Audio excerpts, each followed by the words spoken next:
Hi kids, now we'll be looking into this question which was from package, question number 11, or which is similar to your exam question. Anyway, you can look into the question. So this is the package question. The magnetic field in a cylindrical region is given by B equals to alpha t, that is magnetic field is increasing with time. EMF induced, find the EMF across rod QP. So anyway, I'm not going to talk about EMF and stuff. So basically we need to find E bar dot DL bar. Whether it is conservative field or non-conservative field, that's other question. So what I'll be doing in this class is, I'll be showing you how to find E bar dot DL bar from here to here for a non-conservative field. So anyway, you might have done the integration part, some of you people.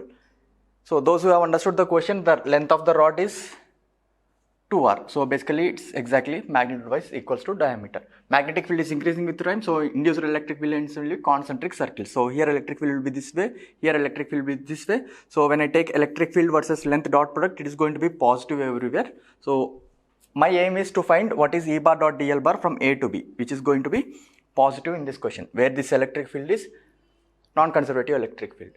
Now instead of going by integration, you can see like it can form a square, symmetrical structure.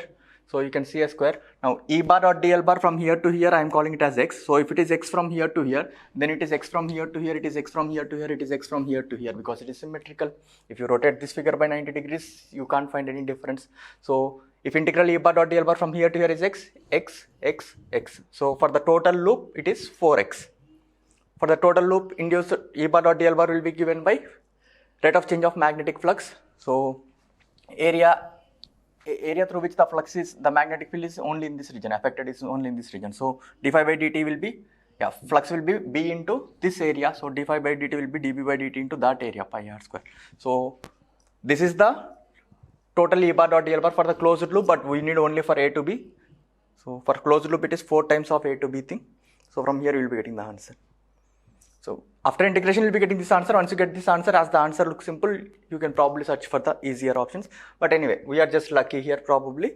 So, but we have some regular method of solving the same question. It goes like this. This is our question. So what we'll be doing is, we'll be drawing some radial lines. See, now I'm going to find only E bar dot DL bar. So basically, even if material is not there, E bar dot DL bar will still exist. E bar still exists, right? So I'm just visualizing like there is a triangle here. I don't need material. All I need is to calculate E bar dot DL bar. Without material also there will be electric field, right? So for this triangle, integral E bar dot DL bar for the closed loop is rate of change of flux through that triangle, that is dB by dt into this area. This angle 90 degrees you can figure out. This is R, this is R. So this 45, it will be 90 degrees. So this area will be 1/4 of the circle area, 1/4 of the circle area, 1/4 of the circle area. So flux affected by this triangle is this much, rate of change of flux is this much. Now rate of change of flux through this triangle is same as our answer. The other way of saying it is, E bar dot DL bar for this entire loop is same as E bar dot DL bar from A to B.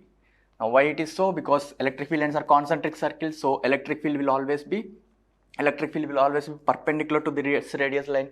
So radial lines are always important for us. When you draw, E bar dot DL bar is going to be 0. So for the entire triangle, this is E bar dot DL bar, which is same as E bar dot DL bar for this rod, because for the radial lines it is going to be 0. Now there is a slightly other way of doing it, but this is kind of mess up. Now I'll be taking this loop. Now there is no flux in this loop, there is no rate of change of flux in that loop. So integral E bar dot DL bar for this loop is 0. That is integral E bar dot DL bar for the straight line AB plus curved line BA equals to 0. So integral E bar dot DL bar for AB is same as minus BA along the curved line. So minus BA is same as from B to A, negative of B to A is same as taking from A to B. So basically you calculate E bar dot DL bar from here to here or from here to here, it must give you the same answer. But calculation from here to here is much easy, because you can see by symmetry electric field everywhere will be same, dot product is going to be easy. For the full circle, E into 2 pi r is rate of change of flux.